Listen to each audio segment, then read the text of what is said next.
그러면은 그렇죠. 그래서 여기서 저기 제가 재밌게 봤던 거는 다른 건 다 넘어가고요. 진짜 재밌게 봤던 건 뭐냐면 진짜 재밌던 건 뭐냐면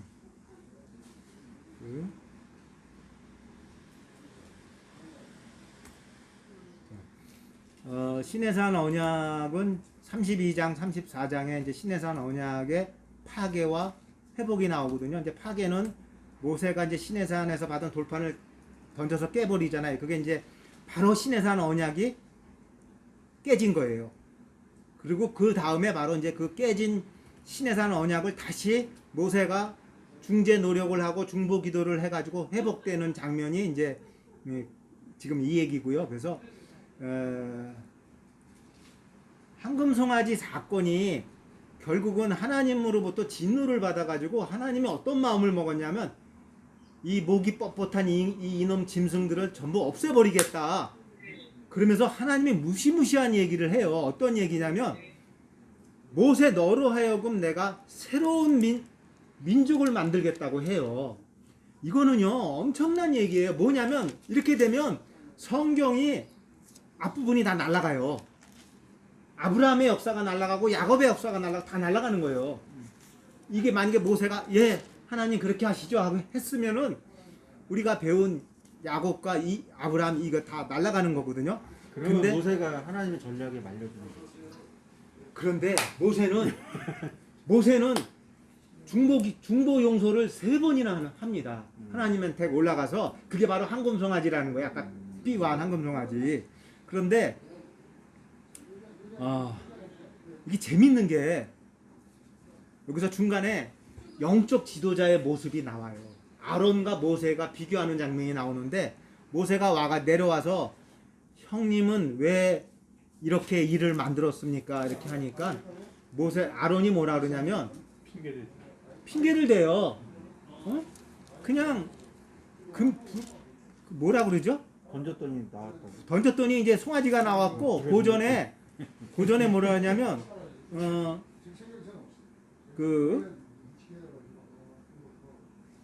근데 중요한 거는 하나님이 그 아론의 행동에 대해서 뭐라고는 안 해요. 그렇죠. 뭐라고는 안 하는데 저는 여기서 뭘 생각했냐면 진정한 지도자는 영적 지도자건 어떤 사회 조그만 집단의 지도자건 백성들의 이걸 맞추려고 그러지 말고 진정한 말씀을 선포하라는 거죠. 그게 혹독한 심판의 말씀이든 은혜의 말씀이든 무슨 모세의 말씀이든 간에 그걸 따지지 말고 백성이 잘못될 때는 거기에 정면으로 해서 니들 잘못됐다. 심판 받는다. 이렇게 얘기해야 된다는 거예요.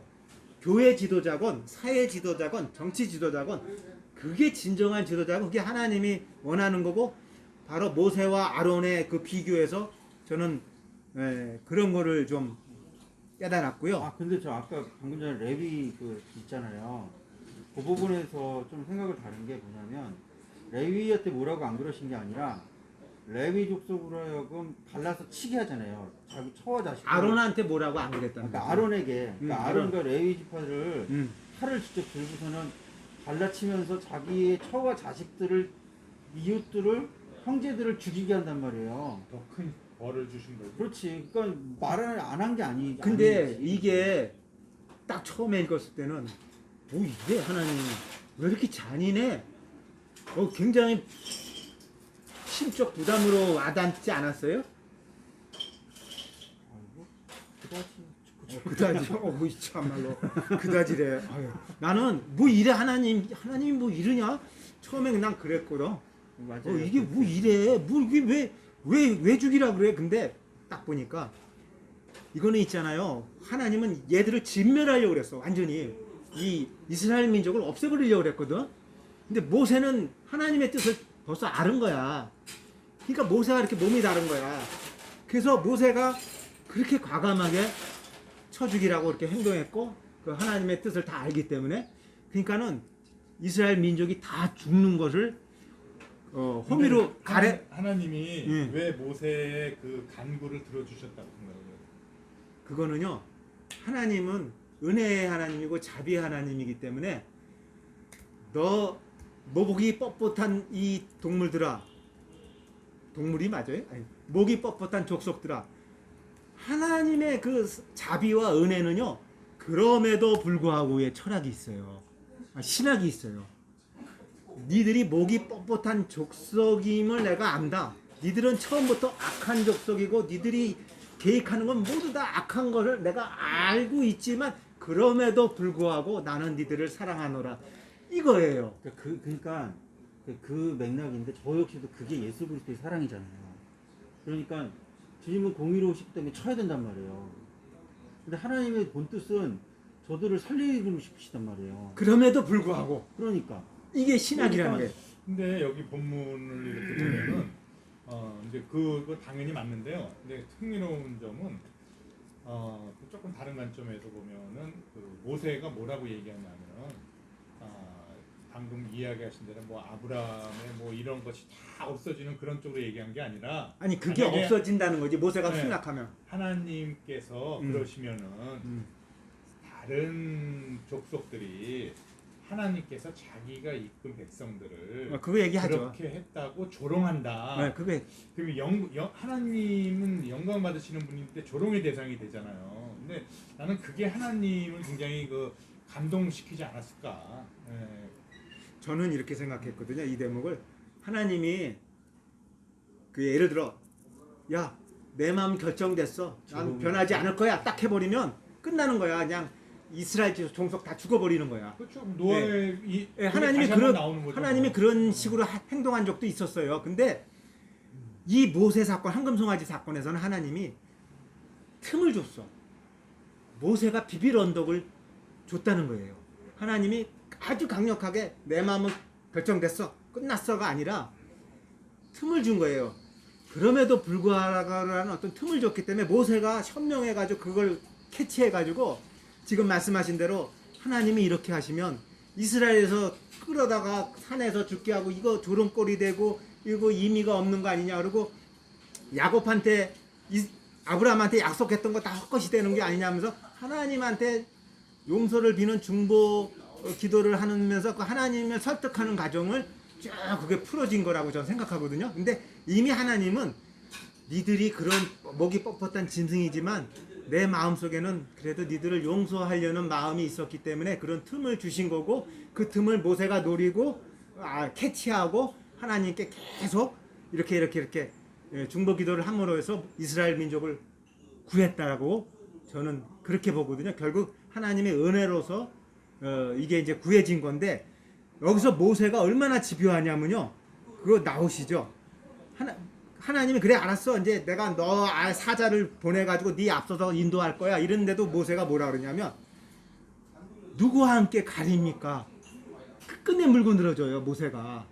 그건 왜냐면 하나님이 니들을 그래 니들을 치지 않을게 하면서도 하나님이 마음속에는 하나님 뭐라 그러냐면 내게 그 죄를 진 자는 내가 3대를 걸쳐서라도 보응하리라는 그런 말이 있어요. 하나님은 공의 하나님이기 때문에 쉽게 용서 안 해요. 죄를 진 사람한테. 그러니까 모세가 그걸 알기 때문에 하나님이 일단은 우리 민족을 치지 않겠다고 했지만 하나님의 진노가 다 풀린 게 아니야. 그러니까 모세가 끝내 물어지면서 하나님 누구하고 같이 가실 겁니까? 그러면서 마지막까지 물고 늘어져 가지고 하나님이 그래 알았다. 내가 친히 가리라. 너하고 친히 가리라는 걸 해가지고 하나님이 황금송아지 사건으로 인한 분노를 완전히 해소를 시키는 그 과정이 34장까지 이게 모세의 중보기도하고 하나님의 그게 계속 이어지는 과정이거든요. 그래서 이 얘기가 저기 어떤 주석책 보니까 너무 재밌어가지고 마지막에 하나 읽을게. 내가 이제 여호와께로 올라가노니 혹 너희를 위하여 속죄가 될까 하노라고 말한다. 여기서 혹이란 단어다. 그러니까 모세가 올라가면서도 혹이란 표현을 쓴 거는 용서, 속죄는 하나님의 주권이기 때문에 하나님이 용서할지 안 할지 나도 모르겠다. 내가 용서를 빌러 가지만 이런 표현을 지금 하거든요. 그러면서 여기서 또 뭐라 그러냐. 하나님은 나는 너희와 함께 올라가지 아니하리니 너희는 목이 곧은 백성인즉 내가 길에서 너희를 진멸할까 염려합니다. 나는 이런 생각해요. 만약에 내가 하나님 같은 전지전능한 힘이 있었다면 if 가정입니다. 아마 이 지구상에 있는 인간들 다 죽었을 거야. 하나님도 한번 그랬잖아요. 그렇죠. 하나님도 그랬는데 나는 지금 가만히 요즘에 이렇게 살면서 내가 하나님 같은 힘이 있었으면 이 지구는 벌써 절단 났어. 끝났어. 그런 생각이 들어서 결국은 하나님은 뭐냐면 자비하신 하나님이고 은혜의 하나님이라는 거죠. 근데 이게 참 무서운 게 하나님은 그런 전략을 취하시는 것 같아요. 나는 무서운 사람이야. 나는 피부 얄짤도 없어. 그러니까 이렇게 얘기하시면서 또 한편에서는 상대방을 통해서 그래도 좀 어떻게 해주십시오, 용서해 주십시오 이렇게 말하게 하는 어떤 그런 포지션을 항상 취하시는 것 같아요.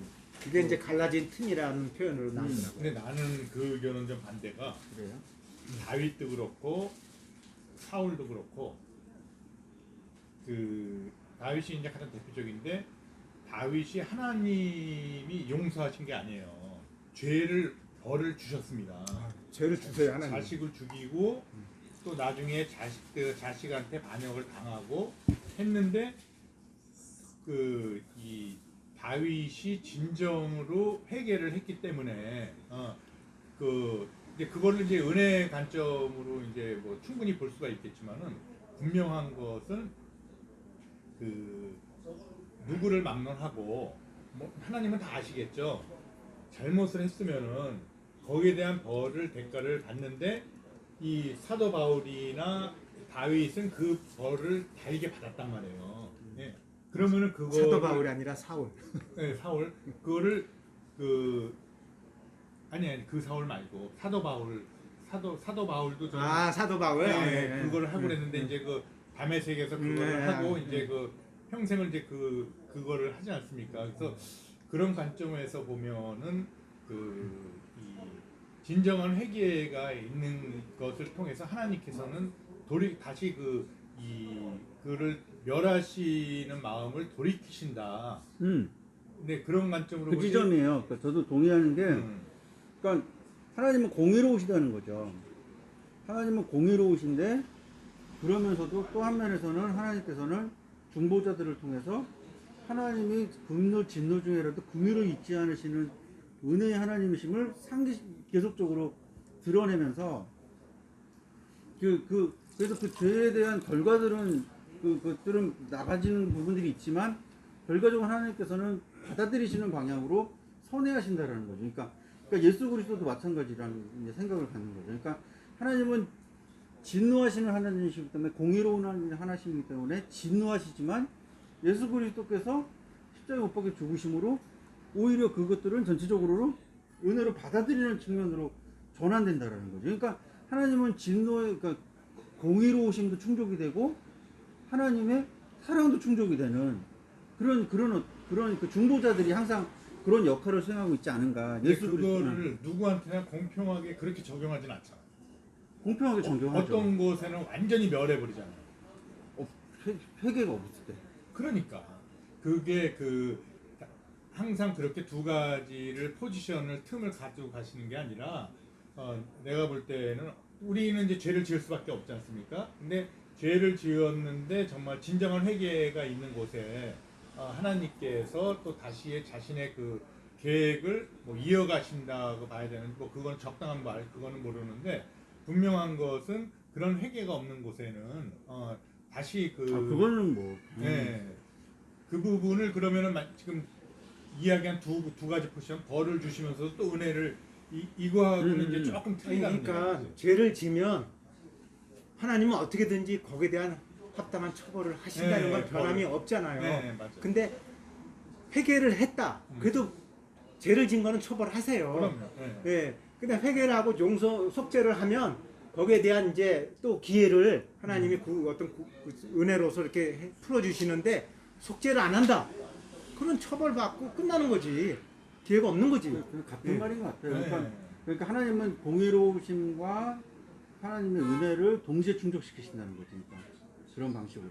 그러니까 근데 동시에 만약에- 충족은 하는데 회개를 안 하면 안 되는 거죠. 은혜가 없는 거야. 근데 그거는 뭐. 우리 목회자들은 은혜를 너무 값싸게 막 팔아먹는 거야. 하나님 무조건 자비로우신 분으로 막 해가지고. 내가 지적한 부분이 그 부분이에요. 왜냐면 그러면 성도들 같은 경우에는 그래갖고 뭐 아까 어떤 분이 그러셨는데 예를 들면은 그 율법을 주고 율법을 지키지 못하면은 이 성전에 나와서 회개를 하면 된다. 근데 이게 어떻게 보면 맞는 얘기 같지만 이게 굉장히 위험한 이야기란 말이에요. 그러니까 그렇죠. 네, 그게 정말 하나님께서 큰 은혜 그걸로 그런 거를 주셨다고 볼 수도 있지만은 사실 그렇게 하면 된다 이건 아니거든요. 근데 그게 잘못하면은 목사님들이 설교를 할 때 그러니까 특히 그 고해성사 있지 않습니까? 성당에서 고해성사는 완전히 그냥 죄 지은 것을 와서 고해성사 하면은 사해지는 걸로 그렇죠. 이렇게 그렇게 생각. 예, 잘못된 그런 그것이라는 얘기죠. 제 시간이- 마지막 하나 그 끝나는 거 마지막 적어 있어요. 저기 저 얼굴이 빛난 거 있죠. 아, 그 그거 무슨 뜻인지 아세요? 그게 뭐 거기 고린도전서에도 나오고 지금 거기서 또 나오죠. 또 두 군데서 나오는데 네, 그거 어떻게 이해하셨어요? 얼굴이 빛났다? 아, 그거 저거예요. 빛나는 얼굴 있잖아요. 아, 그거 제가 그래서 설교에서 알아요. 얼굴 가렸잖아요, 모세가. 그거. 얼굴이 빛났다라는 거를, 네. 그러니까 그 신약에서 그걸 어떻게 해석하냐면, 신약의 해석이 네. 두 가지로 그래서 나뉘는데 신약에 어떻게 해석하냐면은 그 하나님께서 모세에게 율법을 주셨단 말이에요. 그러니까 그 모세의 율법의 영광이 이것이 하나님의 나중에 그 예수 그리스도를 통한 은혜의 영광을 가리지 않기 위해서 하나님께서 그 안에 그 수건으로 덮으셨다라는 거예요. 잠깐 이해가 안 됐는데 다시 잠깐 어떻게? 그러니까 사람들이 하나님 모세가 율법을 받아갖고 왔기 때문에 그 영광을 비추잖아요. 응. 근데 수건으로 가리지 않으면 사람들은 그 모세의 율법의 영광만을 계속 본다는 거예요. 네. 근데 그 바울이 가르치는 건 뭐냐면 그거를 가리게 하심으로써 뭐 하나님이 주신 모세의 율법의 영광보다 더 뛰어난 것이 있다라는 것을 사람들로 하여금 생각하게 하셨다라는 거예요. 알게 하셨다. 그 모세의 그렇죠. 율법보다 더 뛰어난 것이 무엇이냐면 하나님의 은혜의 영광이다. 그렇죠. 하나님의 영광이죠. 그게 좀 이해 안 가는 거. 고린도전서에서 이제 여자하고 남자의 비유로 나와요. 그래서 여자는 머리에 두건을 써라 이게 나온단 말이에요. 그래서 여자가 머리에 두건을 쓰지 않는 것은 수치스러운 일이다. 그래갖고 이제 남녀 차별하는 그런 쪽으로 딱 가지만은 그것이 결과적으로 이제 그 사도 바울이 지향하고 있는 거는 뭐냐면은 그 이 남자와 여자의 관계를 그리스도와 성도의 관계로 보는 거예요. 성도가 그 여자가 두건을 쓰는 거, 성도가 머리에 수건을 쓰는 거는 자기의 영광을 나타내지 않고 오직 주님의 영광만을 나타낸다는 그 관점으로 이제 고린도전서에서는 사도 바울이 그렇게 보거든요. 근데 지금 이 여기에서 나오는 거는 사실 그거하고 꼭 일치되진 않아요. 일치되진 않아요. 그렇죠. 근데 사도 바울이 그렇게 자기는 해석을 한 거예요. 사도 바울은 그렇게 왜냐하면 그 당시 고린도 교회는 특히 유대인들은 여자들이 이렇게 교회에서 떠드는 거에 대해서 굉장히 반감이 있잖아요. 그래서 그 시대적인 그런 상황 속에서 그거를 겉으로는 지적을 하는 것처럼 보이지만은 결과적으로는 여자들은 잠잠해라 이런 이야기가 아니라 성도들은 정말 그리스도를 믿는 성도들은 자신보다는 공동체나 이웃에게 덕을 나타내는 그걸 해서 자신을 그렇게 주장하지 말라고 오직 그리스도의 그리스도만 나타나게 해라 이제 이런 뜻으로 해석했다고 이제 나는 이제 고린도전서를 보고 있는 거죠. 그러니까 여기서의 그 의미는 어떻게 보시는 거예요? 여기서도 그런 관점으로 볼 수도 있죠. 난 이렇게 봤는데, 저는 원래 그 산에 여호와의 영광이 이렇게 어려 있었던 것이 모세가 가서 하나님을 만나면서 보니까 이게 이제 그 영광이 이제 하나님이 계시던 곳에 산에서 계시던 이제 여호와 영광이 성막이 완성됨으로 인해서 이제 성막적으로 영광이 이렇게 이동했다 그래야 되나? 했는데 모세가 자신의 얼굴을 빛나는 얼굴을 이 가린 거는 그 하나님을 만나러 갔을 때 가린 거잖아요. 성도들하고 있을 때는 가린 게 아니라. 성도들하고 있을 때 가렸죠. 그랬어요? 예, 성도들하고 있을 때 가렸어요. 하나님은 아, 갔을 왜냐면 때는 너무 밝아서 가린단 말이에요. 아니, 지금 뭔 얘기하고 있어? 그 얘기가 아니야 이거. 뭐가요? 모세 모세가 성도들하고 있을 때는 가리고 하나님한테 갈 때는 벗었어요. 벗었죠. 예, 그러니까. 그건 뭐냐면 성막이 완공돼서 하나님의 영광이 성막으로 이동했다는 거를 모세가 성막에 그걸 받고 왔잖아요. 그렇기 때문에 이게 성막으로 이동했다는 거를 상징하는 표현이 아닌가. 아니 바울은 그렇게 얘기하지 않으니까. 난 그렇게 생각했는데. 아니 바울은 율법과 은혜의 관계의 입장에서 봐서 그렇게 대답을 해요. 처음에는 말을 다 하고 나중에 얼굴을 수건으로 가렸네. 예. 그러니까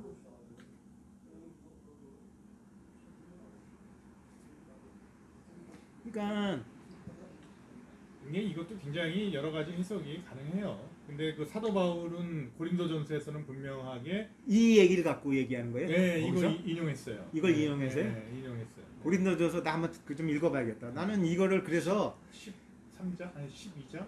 12장인가 14장인가. 예. 여자들은 잠잠하라 뭐 이렇게 나오고. 제 얘기는 끝났습니다. 제가 이거 나중에 정리해서 그래요. 보내드릴게요. 시간이 뭐 1시까지 끝내야 될 텐데 빨리 해야겠네요. 예. 벌써 시간이 네. 누가 시간을 이렇게 많이 잡아먹었어? 나는 얼마 안 잡아먹었는데.